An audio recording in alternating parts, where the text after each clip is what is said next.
Thank you very much, Carl, for the generous remarks.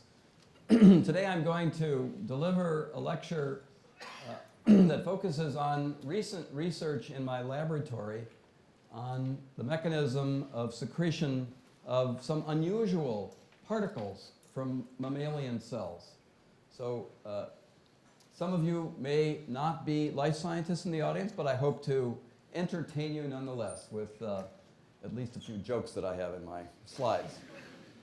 But before I do, I had the pleasure of meeting your great medicine Nobel laureate last December in Stockholm. And I wanted to share that with you because I had breakfast with her daughter and met her in the hotel where the laureates stay. This is Tu Youyou. I'm sure you know who this is. There she is. This laser pointer doesn't work. I can use my cursor. There she is.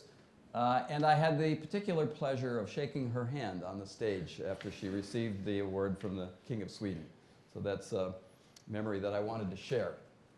Now, down to business, I'm going to talk about two aspects of, let's call it unconventional secretion, that relate to the production by, in this case, human cells, of large particles that are so large that they cannot be accommodated by the normal carriers that convey cargo molecules out of the cell using the secretory pathway.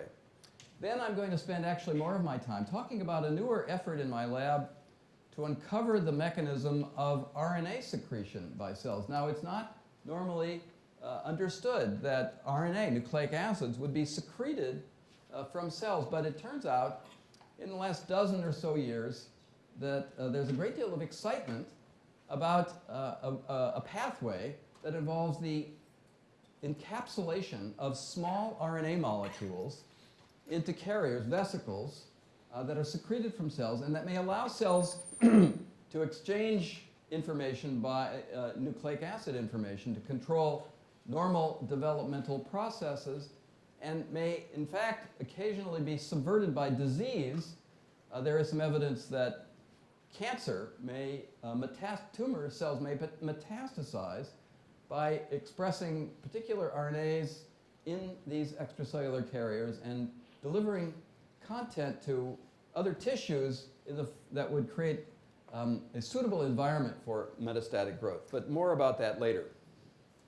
First, let's talk about one aspect of the normal pathway of protein export that relies on a set of proteins that we discovered in yeast many years ago, but which also are involved in the packaging of proteins in mammalian cells at the membrane origin of the secretory pathway, the endoplasmic reticulum. This pathway involves the assembly, stepwise assembly, of a set of protein molecules from the cytoplasm that are organized to capture membrane proteins, cargo proteins, that are then clustered in the bud portion of membrane and encapsulated by a scaffold consisting of a heterotetrameric protein complex that envelops a piece of membrane, pinching it from the ER and collecting only those molecules that are designed to be transported from this first station, the endoplasmic reticulum. There is a transient production of what is called a COP2-coated vesicle, shown here, that looks pretty much the same whether it's made in yeast cells or in human cells. Normally, these vesicles are fairly small, maybe 70 to 80 nanometers in diameter, which is large enough to carry almost all the proteins that a cell wishes to convey through the secretory pathway. But in metazoans, particularly in mammals, there are some very large molecules that cannot readily be accommodated by these carriers. One of them is a biosynthetic form of collagen, procollagen, that forms a rigid triple helical rod in the ER and extends to a diameter of over 300 nanometers, clearly larger than the vesicle that would convey it. And the question has been, is there a different mechanism that allows collagen or large lipoprotein particles to be transported? Or is it a change in the normal polymerization of this coat that would allow a larger carrier to be produced? We and others developed multiple independent lines of evidence to support a role for COP2, and I'm going to just briefly review that for you now and then tell you about how this pathway can be changed to accommodate collagen. Well, but quite by chance, a clinical investigator at Johns Hopkins by the name of Simeon Boygiev called me one day all excited with the discovery in his lab of a mutation in one of the subunits of the COP2 coat, a mutation in an amino acid that is invariant in all of eukaryotes, but which produces a particular pathology, a craniofacial disorder that affects the morphogenesis and stability of bones in patients afflicted with a disease that is the result of this mutation. And we cultured fibroblasts, skin cells, from one of the children afflicted with this disease and compared these cells to normal fibroblast skin cells in the elaboration of the endoplasmic reticulum and its content of proteins that are conveyed through the secretory pathway. So if you focus just on the top panel, this is a normal cell, and the leading edge of the cell has an elaborate fine reticular network of ER membranes, here decorated with an antibody against a luminal ER protein, but also decorated coincidentally using an antibody that diagnoses the location of collagen. And the two overlap nearly perfectly in this merge on the right-hand side.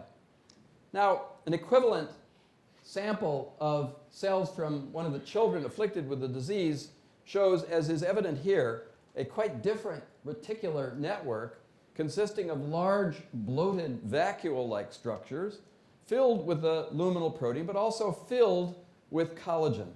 And the merge shows the two coincide quite nicely. So this is just one of many experiments that support the notion that this coat mechanism, COP2, is responsible for collagen secretion, but we still didn't understand how it is that the coat could change the nature of its polymerization to allow collagen to be captured. And one day, to show you how obsessed I was with this problem, as I gave a seminar at Vanderbilt University in the US, I happened by a sculpture garden on the campus and saw that an artist who had produced a sculpture for the campus was thinking about exactly the same problem. Here is the evidence for her insight. An obviously copy of the COP2 coat shown attempting to develop procollagen, but in her case, it was clay, it wasn't procollagen. Now, if we never figure out how this works, I may have to return and find the artist and ask for her insight. Fortunately, several years ago, a graduate student in the lab of my colleague Michael Rapa, a young woman by the name of Lingyan Jin, stumbled on a really quite surprising observation that has given us a molecular clue as to the nature of the change in the coat polymerization that would allow collagen to be accommodated. Lingyan was studying the behavior of an enzyme required for the attachment of ubiquitin, a little peptide chain, to targets within mammalian cells. She was studying specifically the role of a certain ubiquitin ligase in the ability of mouse embryonic stem cells to be maintained in an undifferentiated state. She found that one particular enzyme, ubiquitin ligase, and its adapter subunit, a protein called KLHL12, when ablated in mouse embryonic stem cells, produced cells that failed to elaborate the matrix that surrounds the cell, the extracellular matrix, and as a result, the cells round up and they lose adhesion to the plate on which they're growing. She then showed, quite interestingly to us, that when this adapter subunit, KLHL12, the gene, is introduced into a surrogate human cell, a HeLa cell, the main target of attachment of the ubiquitin chain is the large subunit of the COP2 coat, a protein called SEC31. So that was interesting. The target is the protein involved in the formation of the COP2 coat. But most interestingly to us was her next observation that when this ubiquitin subunit, KLHL12, is overexpressed in HeLa cells, the cells accumulate giant COP2 vesicles. That's shown here. The top panel is a sample of different cells that are labeled with an antibody against this adapter subunit, KLHL12. You see these large structures labeled by this antibody. They are approximately a half a micron in diameter, and some of them display spherical, probably large vesicle structures, as you see in this example. She obtained polyclonal antibodies against 3 of the subunits of the COP2 coat from my lab and found that the 2 signals align almost perfectly. You see in the merge the same spherical structures now decorated with antibodies against the ubiquitin ligase subunit, but also subunits of the COP2 coat. Well, this immediately suggested to us that these giant vesicles may be responsible for conveying collagen from the ER, and perhaps her observation, the defect in the elaboration of the extracellular matrix in mouse embryonic stem cells, was because of an inability to create these giant vesicles to convey collagen out of the cells. So Kanika Bajaj, a postdoc in my lab, did the following simple experiment to test this possibility. She used a cell line that we use in the lab that is prolific in the production and secretion of collagen, and she took these cells and exposed them transiently to a plasmid encoding the KLHL12 gene under conditions where only a fraction of the cells take up the plasmid. And during a brief incubation of these transiently transfected cells, she showed that, in this case, procollagen could be detected in the growth medium, the M fraction, in 2 independent samples. Whereas control cells transfected with an empty vector lacking the KLHL12 gene showed little, if any, procollagen during this period of incubation. And as well, another control containing a mutant form of KLHL12 that Lingyan had identified defective in the transfer of ubiquitin to the Sec31 protein. And likewise, as in the previous control, little, if any, procollagen in the growth medium. Well, this and other experiments convinced us that ubiquitin may be the key player in changing the nature of polymerization of the COP2 coat to create giant carriers that could accommodate large things like procollagen. But the problem with our experiments as we published them now 3 years ago was that we had not yet proven, even to ourselves, that the giant vesicles actually have collagen in them. And the problem was, as we found subsequently, that the antibody that we were using to diagnose collagen inside of the cells was not up to the task. It wasn't good enough in detecting local concentrations of procollagen in small vesicles. So another member of my lab, a new graduate student then, Amita Gurur, surveyed various antibodies and found 2 monoclonal antibodies that recognize epitopes near the C terminus of procollagen, and was able to show with these 2 monoclones that we could now diagnose procollagen in these giant vesicles, and I'll show you several examples of that in the next few slides. So here's the same cell line that I showed a moment ago that Kanika used. It produces a lot of collagen, and the COP2 structures in these cells, decorated by Sec31, are naturally a little larger than normal, about 200 nanometers in diameter, and you see these puncti labeled with an antibody against Sec31. Many, though not all, of these puncti can also be labeled with one or another of the monoclonal antibodies against procollagen, and when you merge the 2 fluorescent images, quite a number of the puncti align quite nicely. So this we had not seen with the other antibody that we were using several years earlier. We created a cell line that would allow us to control the expression of the ubiquitin ligase adapter subunit. We put the gene for KLHL12 under control of a promoter that could be turned on in transfected cells. And then we then followed, after just a few hours of production of this protein, the formation of giant COP2 structures, labeling them with three different antibodies, shown here. So this is now a cell line, a fibrosarcoma cell line that produces very large puncti in just 7.5 hours of induction of KLHL12. Many of these puncti can be labeled also with a polyclonal antibody against the COP2 coat, you see here in red. And many, though not all of them, also are labeled with a monoclonal antibody against procollagen, and the align of all three signals indicated here by the white arrows. So these then, at the level of immunofluorescence, convinced us that procollagen is in fact carried by these large structures.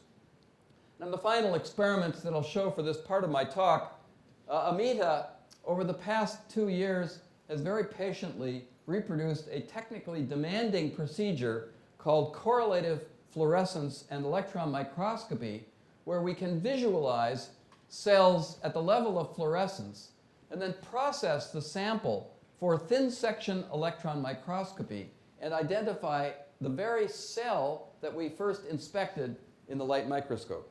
The protocol for that procedure is shown here. Cells expressing collagen and KLHL12 are grown on a marked grid with markings that allow one to orient particular cells in a field of cells. The cells are then exposed to a very low concentration of a detergent to allow holes to be poked in the membrane, allowing antibodies to percolate into the cells and into the interior of vesicles or the endoplasmic reticulum. And then cells are inspected by confocal fluorescence microscopy to identify suitably positioned cells in which organelles are labeled with antibodies against the COP2 subunit as well as procollagen. The sample is then further processed by fixation, dehydration, embedment in a plastic resin, and then sectioning for examination in the electron microscope. And for the patient eye, it's possible on these thin sections to go back and find the very cell that had been identified in the initial experiments at the level of fluorescence. So here is a panel through this experiment showing first a low magnification view of a field of cells and the particular cell that Amita focused on. Here it is at higher magnification, showing organelles that are labeled both with an antibody against the coat subunit and against procollagen. The two signals align. Here is that cell at higher mag, and here is that very cell found subsequently in thin sections of the same specimen. This is the exact same cell. The two, when compared side by side, show a number of organelles that are labeled with antibodies against collagen as well as the COP2 subunit. Amita focused on this particular one, which you see here in a thin section of the cell. These structures now are giant COP2 vesicles over a micron in diameter. And this particular organelle was the focus of Amita's attention because she was able to cut serial sections right through this cell and trace that particular organelle from top to bottom, as shown here. So if you cut through this entire section, you see the interior of this giant vesicle has some fibrillar staining material, almost certainly, at least in part, collagen. It has a kind of a fuzzy coat, which is certainly in part the COP2 coat.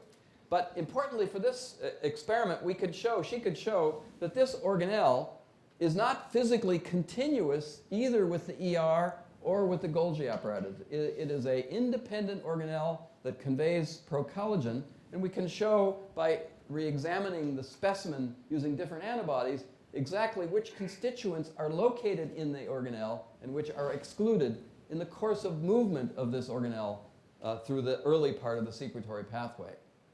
Now, in very recent experiments that I'm not going to tell you about today, Lin Yuan, a graduate student in the lab, and Satoshi Baba, a visiting scholar from Japan, have taken our studies to a biochemical level. They've succeeded in using a cell-free vesicle budding reaction to reproduce in the test tube the packaging of procollagen into giant COP2 vesicles. And we believe that by evaluating, teasing that reaction apart, taking it apart to its molecular constituents, that we will be in a position to judge at the molecular level exactly how ubiquitination of this coat subunit influences the nature of its polymerization to create these giant structures. So stay tuned, more later. Now for the remainder, I'm going to turn to a subject that we started working on in my lab now about 4 years ago, when a very talented graduate student by the name of Matt Shurtleff joined the lab with an interest in an unusual structure secreted by metazoans, and certainly also prominently by mammalian cells, a structure of unusual vesicles.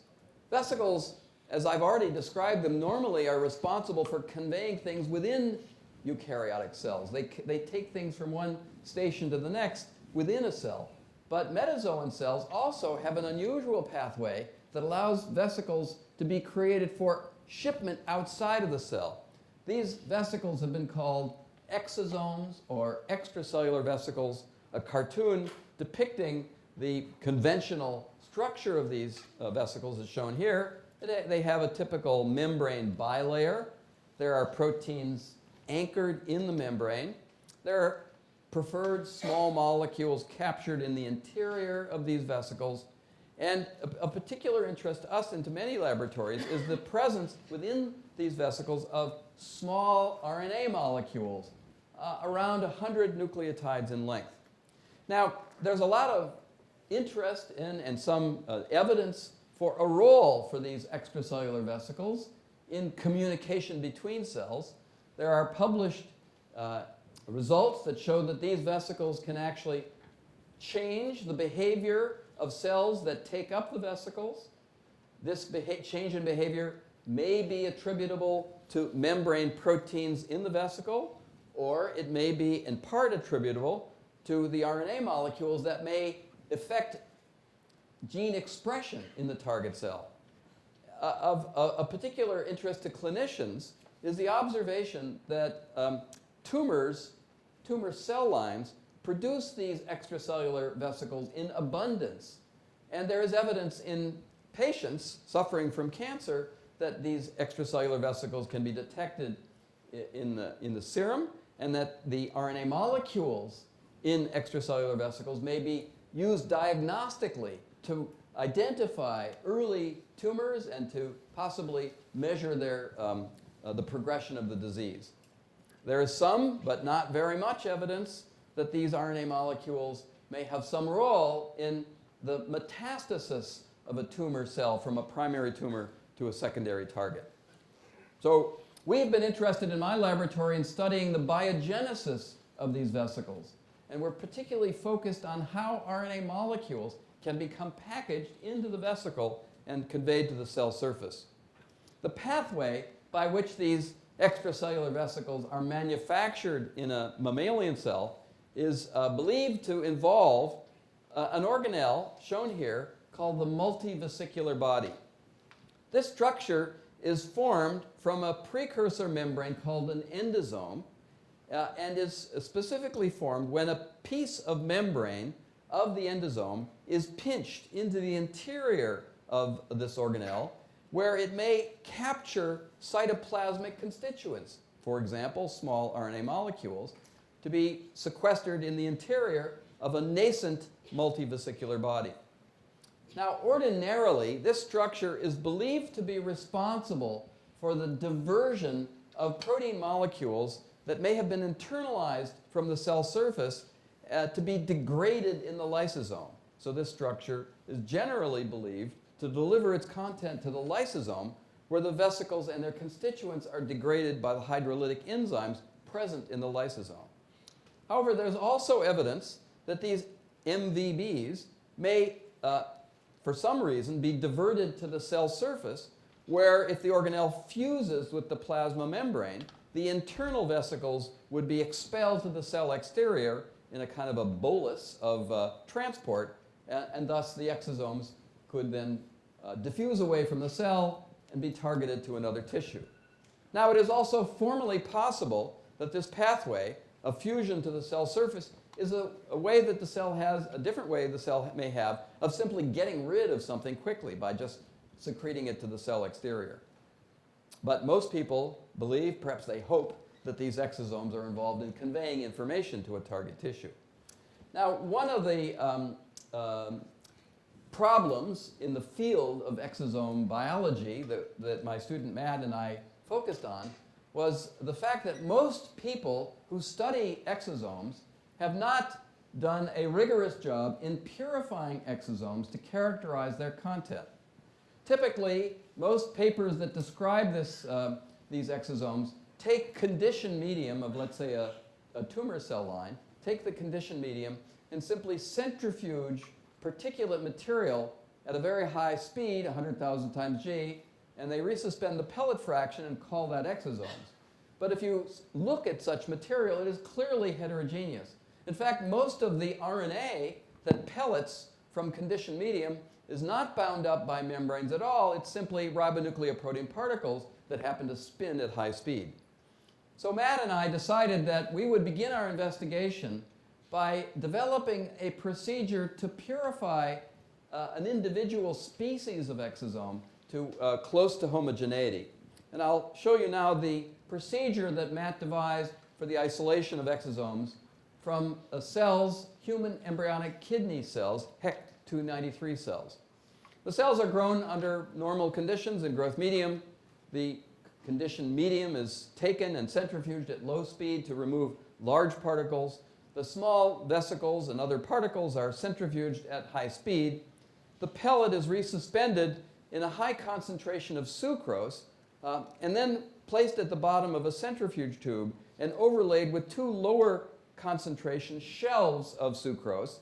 The sample is then centrifuged at high speed under conditions where membranes, which are buoyant, diffuse up. They float up and carry with them anything associated with the vesicles, whereas particles that are not associated with membranes form a pellet at the bottom of the tube. Matt decided to follow a particular membrane protein, a 4-spanning membrane protein called CD63 that had been characterized in crude exosome fractions. And he found that CD63 detected with an antibody against the protein equilibrated at a position between layers of 20 and 40% sucrose, well separated from a large fraction of the material that pellets, and separated also from membranes that distributed elsewhere on the gradient. He further purified this material by absorbing it to antibody against CD63 immobilized covalently on large beads, which then allowed the vesicles simply to be taken out of solution. He characterized this material, but first he devised a way of quantifying the fractionation of these vesicles using an enzyme assay. What he did was he took the gene for firefly luciferase and he fused the protein luciferase to the C-terminus of the CD63 molecule such that the luciferase portion of the hybrid protein would be predicted to be in the interior, in the inside of the exosome vesicle. Luciferase is a very potent enzyme. I'll tell you a little bit more about how we use this in a few minutes, but it's a very potent enzyme and readily assayed by the action of the enzyme on its substrate, luciferin, which in the presence of ATP generates photons that are readily detected in a simple instrument called a luminometer. Well, here is the fractionation of the luciferase CD63 fusion protein in exosomes during the course of this multi-step procedure. And Matt showed that indeed the specific activity was clearly enriched at each step in this procedure.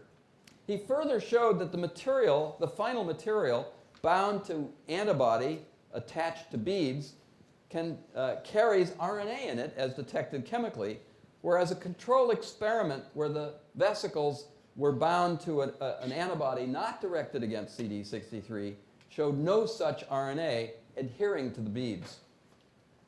Well, we then did a simple experiment to prove that luciferase is actually all on the inside of these vesicles. It's based on a simple principle that is obvious in this cartoon. If luciferase in this fusion protein is inside the vesicle, it would be inaccessible to substrates, luciferin and ATP, added to the buffer in which the vesicles are suspended, because the membrane, being impermeable to ATP and luciferin, would not provide access to the interior where luciferase could act. Sure enough, if the vesicles are suspended in buffer with substrates, very little luciferase activity was detected unless the sample was mixed with a detergent to dissolve the membrane, in which case quite a substantial signal of luciferase is observed. Now, importantly, as will become apparent in a few minutes, this luciferase activity in the presence of detergent is exquisitely sensitive to an enzyme that degrades proteins, trypsin, and the signal is reduced to background. With this highly enriched, possibly nearly pure material, Matt did a deep sequence analysis of small RNAs, specifically so-called microRNAs. MicroRNAs have been implicated in the control of gene expression by binding to messenger RNAs and causing their degradation, which would then reduce gene expression. They have many other roles that have been speculated in gene expression. And so we wanted to focus on these as an example of the RNAs that may be carried in exosomes. He did an analysis of 600 or so of the microRNAs that can be detected in these human embryonic kidney cells. Most of the small RNA species that he found are located either in cells or in exosomes or in both. About 10% of the microRNAs are found enriched in exosomes, but more interestingly, 4 species are very highly enriched. 3 of them were outliers in this analysis. One of them I'll tell you about in a moment. It's called MIR144. But the winner is a small microRNA called MIR223, which we calculate to be about 1,000-fold enriched in exosomes from HEK293 cells. So that's remarkable. It suggested to us that this RNA is special. It's somehow recognized and sorted as these small vesicles are produced. So there must be some active sorting or selective stabilization mechanism that the cells employ to gather up only a small subset of microRNAs. Matt could show, going back to the fractionation scheme, that these two highly enriched RNAs do co-purify and are successively enriched at each step in the purification scheme. Both MIR223 and MIR144 enriched progressively during the fractionation. And further, he could show that these 2 RNA molecules are inside the vesicles, because when the vesicles are suspended in buffer and an enzyme that degrades RNA is added, both RNAs are remain perfectly intact. Whereas if the vesicles are suspended in detergent to dissolve the membrane, the addition of ribonuclease degrades the RNA to near background. Okay, so now we had a preparation of these vesicles, pretty highly purified. We could show that there were some unique RNA species in them, inside them. And now the question is, how do they get there? What is the mechanism? How to study that? Well, over the years, many of the students and postdocs in my lab had studied problems like this by the development of a cell-free reaction where we attempt to reproduce in the test tube some complex biosynthetic process. And so Matt was up to the challenge, and he devised 2 reactions that I'll tell you that we believe reproduce the formation of exosomes using membranes and cytosol obtained from broken HEK293 cultured human cells. The first reaction I'll refer to as the Biogenesis assay. So here is a cartoon that depicts what we believe may be going on when we incubate membranes and cytosol from broken HEK293 cells. Here's the idea. We imagine at time 0, just before the cells are ruptured, that some vesicles may have already been created that will display luciferase in the interior, in the lumen of this vesicle, where it would be separated by 2 membranes, the vesicle membrane and the endosome membrane, from the buffer in which the endosomes are suspended. If we add substrates for the enzyme luciferase to that buffer, it should not be acted upon by luciferase sequestered in this way. Of course, probably most of the luciferase will remain on the surface of the endosome or in other membranes present in the crude homogenative cells, where the enzyme would act quite directly on substrate to produce a photon signal. However, we imagine that such enzymes displayed in this way would be sensitive to and degraded by the addition of the protease trypsin added to intact membranes, and thus we had a possibility of eliminating that signal. Now, we also imagine that at the moment of lysis, there may be some nascent events where the membrane is about to invaginate, where it will convey luciferase into the interior and possibly swallow up some substrates such that during a 20-minute incubation at 30 degrees, some new vesicles will be sequestered in the interior of the endosome, where the luciferase may continue to act on its substrates and generate photons. So the idea became to conduct such a reaction, to centrifuge the membranes after an incubation, to expose the resuspended membranes to trypsin, to shave off any luciferase that remained on the surface of this membrane, and then to continue to incubate these membranes under conditions where photons may continue to be generated and detected in a luminometer. So that was our idea about detecting these possibly rare events. Well, it worked, or I wouldn't have told you all this. Here is one experiment that gave us some confidence. The signal was low, but the enzyme is potent. The signal was readily detected above background. We set the signal to 100% and compared it to control incubations where the membranes were suspended without the addition of cytosolic proteins, and we saw about a 5-fold lower signal.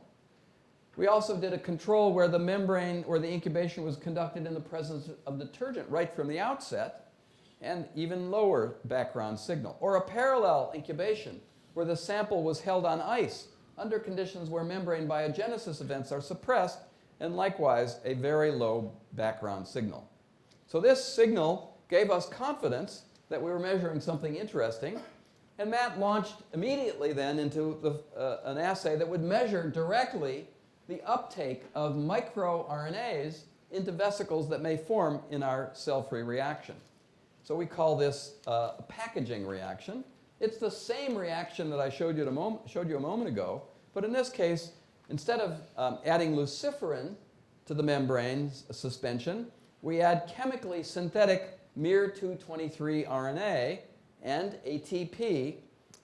After a period of incubation at 30 degrees, the membranes are centrifuged and then exposed to ribonuclease to degrade any RNA that may not have been incorporated during the 20 minutes. The membranes are then centrifuged, dissolved in detergent, and the RNA that's released is quantified by qT-PCR to measure the fraction of miR-223 that is taken up during the 20-minute incubation. Here are the results of 2 experiments that gave us more confidence that we were on the right track.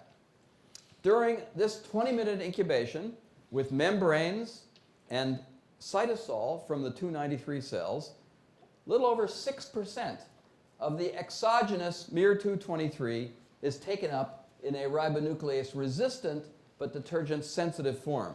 This compares to a relatively low signal in a sample held on ice, but compares even more favorably to 2 controls where either the cytosol or the membranes are omitted from the incubation. So a very substantial increase signal dependent on the presence both of cytosolic proteins and membranes, whereas the addition of detergent from the outset produces a very low signal. Now, membrane biogenesis events in cell-free reactions often require energy in the form of hydrolyzable nucleotide, or ATP. This reaction is stimulated about 2-fold by ATP.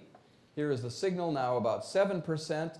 It's reduced about 2-fold if ATP is simply omitted from the incubation, or if an enzyme that degrades ATP is added, or if a poorly hydrolyzable analog of ATP is added in place. But still, these signals are above the background of a sample held on ice. So this says that the same incubation that allows luciferase to be taken up in a sequestered form allows RNA to somehow become protected in a detergent-sensitive structure, but it doesn't really yet give us the really important result. It says that what we've measured is the selective uptake of an RNA. Since most of the RNAs in the cell are not secreted in exosomes, we wanted to compare the efficiency of miR223 uptake to that of a cytoplasmic control microRNA, one that is not secreted by cells. So what Matt did is the following experiment. He compared the efficiency of miR223 uptake, shown here. Now he's getting better at it, 9% efficiency compared to a control held on ice, to the uptake of a cytoplasmic microRNA, in this case an RNA called miR190, which he found is very poorly taken up during this incubation, just about twofold above the background of a sample held on ice. If he compared the rate at which miR223 is taken up to the rate at which miR190 is taken up, the rate of miR223 uptake mirrored the rate at which luciferase became latent in the biogenesis assay, whereas the rate at which miR190 is taken up, this low rate, mirrors the rate at which luciferase became latent in an incubation held on ice, a control incubation. So this experiment really gave us a lot of confidence that we had reproduced the RNA selective incorporation into a detergent-sensitive structure. And since this reaction required cytosolic proteins, we next guessed that there may be some proteins that interact with the RNA that guide the RNA into a vesicle that may be pinched to form an exosome. And so Matt used, again, the same incubation with a little added twist to introduce a hook on miR223 that might allow him to fish out any RNA binding protein that came along during the biogenesis reaction. So here's a cartoon depicting that experiment. It's the same experiment that I've shown you now several times, but in this case, what Matt used was a form of miR223 to which a biotin tag was added at the 3' end of the RNA. This biotin tag is a nice little hook that can be used as a means to fish out any RNA binding proteins that had been acquired during the incubation. So the reaction was conducted as before. On completion of the incubation, the sample is in a way quenched by the addition of the enzyme ribonuclease. The membranes are centrifuged, dissolved in detergent, and then the RNA, miR223, that is packaged is mixed with beads that contain a protein called streptavidin that has a very high affinity for biotin, and this biotin RNA is collected on the beads, and any proteins that came along for the ride can be desorbed by incubating this bead fraction in a high concentration of salt to remove the proteins that bound by electrostatic interaction. The proteins that were desorbed or eluted were then subjected to mass spec analysis. There were several RNA binding proteins that came through this analysis, but one that stood out in our minds was a protein half of whose sequence was represented in peptides in the mass spec analysis.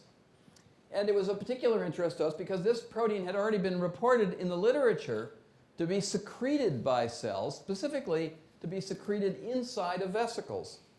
A report appeared in the journal EMBO Reports several years ago that characterized a protein called YBX1 or YBOX1, a protein that has turned up in various intracellular roles, for example, in splicing of messenger RNA precursors. But in our case, this report showed that this protein could be detected in the growth medium of cells. It was resistant to a protease unless the sample is suspended in detergent, just the kind of criterion that I've shown you in several experiments already. And so we conclude from this, as did the authors, that YBX1 protein may be secreted and may be conveyed somehow to a target cell. Well, then we obtained a polyclonal antibody against the YBX1 protein that allowed us to evaluate whether, in fact, this protein is represented in our purified exosome fraction. and further, if we could detect it becoming incorporated along with miR-223 during the RNA packaging reaction. The data for that are shown here. On the left is the last fractionation step in the isolation of exosomes from the HEC293 cells. The membrane's bound to the antibody beads. Several other proteins that have been characterized as part of exosomes are detected in this, but so is YBX1 protein, as we had hoped, and our marker protein CD63. Interestingly, another protein that has been reported to be in exosomes, a protein called flotilin, clearly is not associated with vesicles that have CD63 because it's in the unbound fraction. This suggests to us that there may be multiple exosome species, one of which is distinct from that characterized by CD63. Now, we use this polyclonal antibody in our RNA packaging assay, as shown on the right. A complete incubation consisting of biotinylated miR-223 mixed with membranes and cytosol for 20 minutes at 30 degrees, quenched by the addition of ribonuclease, membranes centrifuged, suspended in detergent, and then the sample mixed with streptavidin beads to capture biotinylated miR-223. And sure enough, that material was then evaluated on an SDS gel and with an antibody detected by immunoblot. The YBX1 protein is clearly packaged during our reaction. Importantly, that signal is diminished to zero or to background when an incubation lacked cytosolic proteins or lacked membranes, or if the reaction was held on ice under conditions where biogenesis is suppressed, or if the RNA, the biotinylated RNA, is omitted from the incubation, as you see here. So these results then show that YBX1 protein really is packaged into exosomes in cells, and we can further reproduce its packaging in our cell-free reaction dependent on its interaction with miR-223. But what this doesn't say yet is whether the YBX1 protein is itself actually required for the packaging event. For that, we use CRISPR-Cas9 to knock out both copies of the gene for YBX1 in HEC293 cells. We produced a null allele, but which actually turns out likely to be a frameshift mutation. Both copies of the gene are affected, and cells knocked out in this way, although they grow perfectly normally, they appear to lack the YBX1 protein, as you see here. These cells grow normally, so we were able to do two experiments that I'll show you now. One was to isolate cytosolic proteins from the cell lacking the YBX1 gene to see if that cytosolic protein fraction would sustain the formation of latent luciferase in the biogenesis reaction, and in parallel, if that cytosol would allow the packaging of miR-223 in the RNA sorting reaction. These two experiments are shown on the next slide. Let's focus on the left. This is the biogenesis reaction where we seek to measure the sequestering of luciferase into vesicles formed in vitro. And the YBX1 mutant cytosolic protein fraction is perfectly active in that biogenesis reaction, exactly the same as wild-type cytosol. So this says that the YBX1 protein is not required for the biogenesis of exosomes. In fact, if you look at particles secreted by the YBX1 mutant cell, the number of particles in the culture medium is exactly the same. There's no change in the production of exosomes on deletion or the mutation of the YBX1 gene. On the other hand, if you focus on the right, you'll see that the cytosol missing the YBX1 protein is greatly reduced in the efficiency of packaging of miR-223 in the reaction compared to two control samples on the left, and compared also to a cell lacking the chromosomal YBX1 gene, but which has been transformed with a fresh copy of the wild-type gene. This cell is restored, at least in part, to active cytosolic fraction. Thus, the protein is now restored to function. Now, for the last experiment in this series, we had a look at the production of exosomes by wild type and YBX mutant 293 cells. But before I tell you about that, I have to point out that the reaction that you've seen here is a simple 20-minute incubation. However, to quantify RNA in exosomes produced by cells growing in culture, we had to perform an incubation of a longer period of time, 24 hours. And we were concerned that during a 24-hour period, there may be some compensatory replacement of YBX1. In fact, we know that there are two copies of the YBX1 gene. They're paralogs called YBX2 and YBX3. And as you'll see in the next slide, our concern was valid because the YBX2 gene, which is normally not expressed at all in these cells, is now dramatically upregulated when the YBX1 gene is deleted.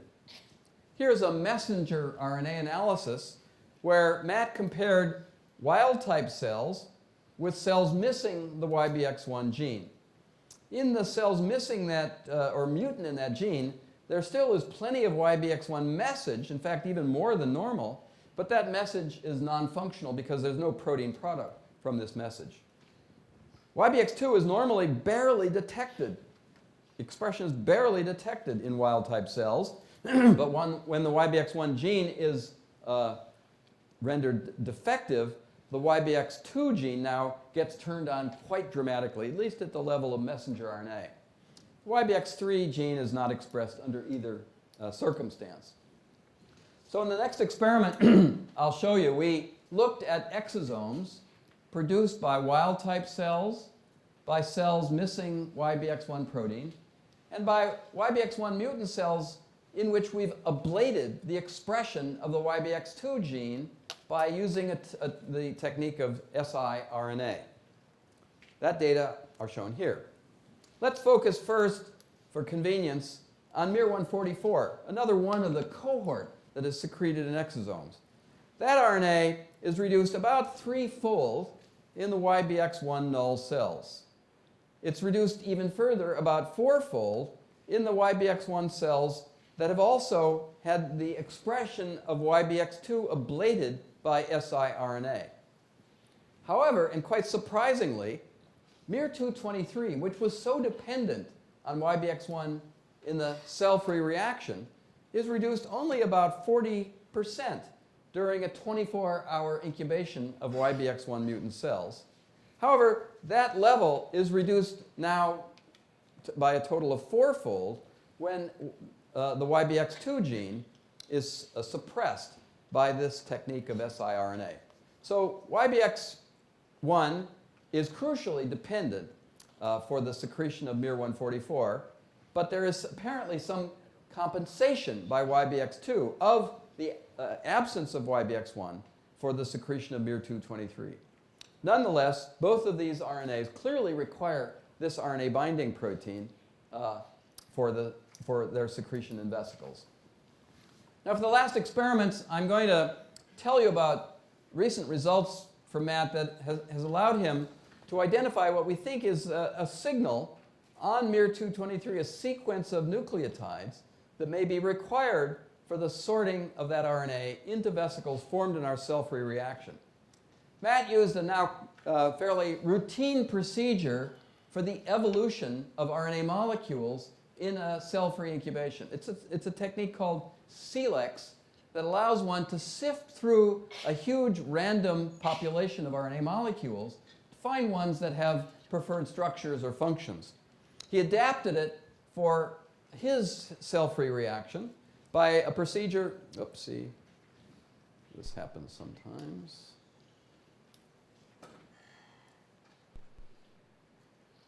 It's top secret data that Matt is trying to hide from you, but which I promise I will reveal.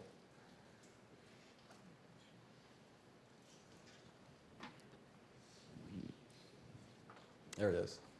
This procedure he calls Exosome Seelix, or Exosome Seelix. It's basically the same incubation that I've now shown you many times over, But in this case, it's programmed with a very large, very large pool of random RNA oligomers of enormous sequence complexity.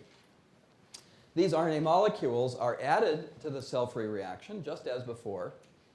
An incubation is conducted, and the sample is processed by the addition of ribonuclease. Shouting too much here.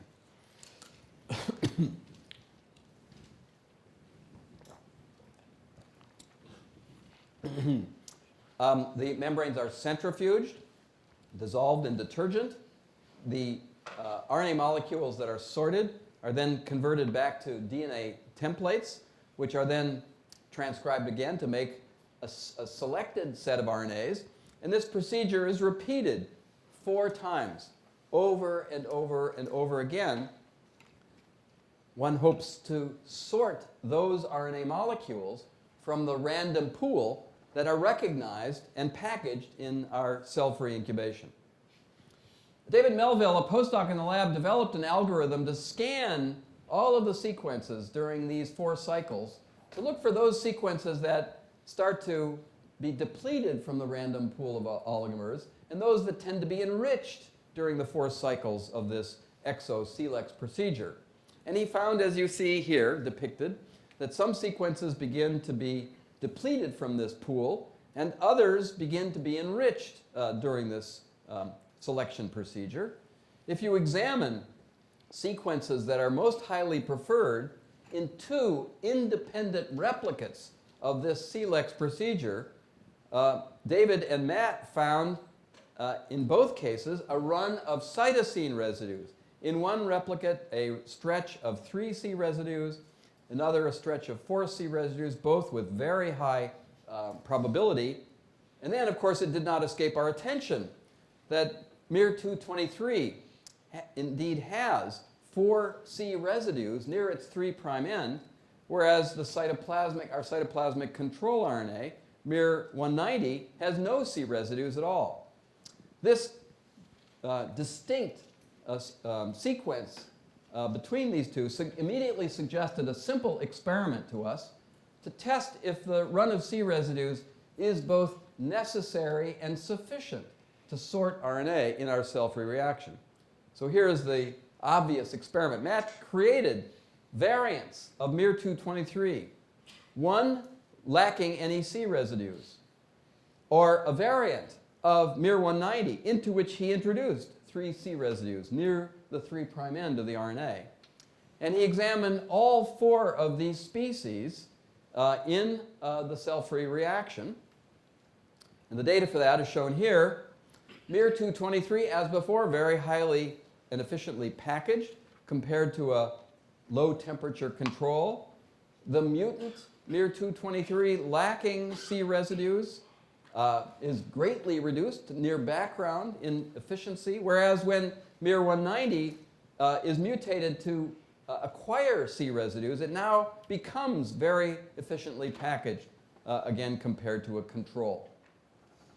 Now, that's all that I want to share with you by way of data. I'm reminded at this stage in our analysis, which really is very early on, of the experience in my lab now 20 years ago when we first devised a cell-free reaction that reproduces the packaging of proteins into COP2 vesicles in a test tube where membranes and cytosol are incubated.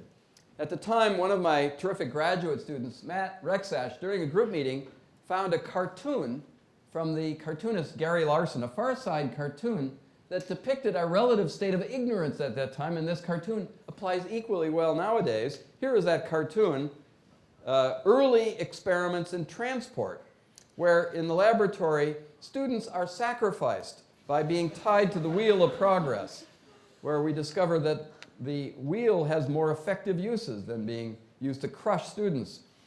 So we've been doing many experiments now and sacrificing a few rotation students, but I remain safely on the side taking notes.